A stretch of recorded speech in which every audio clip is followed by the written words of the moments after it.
Parola d'ordine, il piccolo non è più bello. A metterlo nero su bianco la giunta Zaia che ha dato il via libera al piano di riordino territoriale della regione.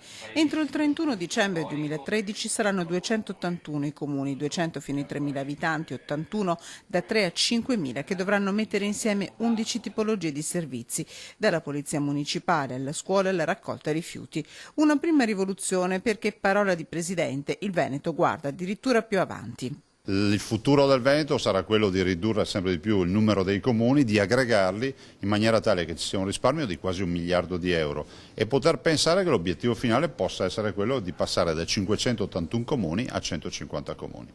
L'identità storica di ogni comune va salvaguardata, ma l'amministrazione del territorio deve guardare oltre e come i cittadini l'hanno capito anche molti sindaci. Già 230 i comuni che si sono attivati, gli altri dovranno provvedere entro la fine dell'anno. Sul piatto la Regione mette 4 milioni di euro destinati solo ai virtuosi. Al piano collaborano anche le prefetture. Le prefetture stanno vigilando su ordine del Ministero degli Interni a questo percorso.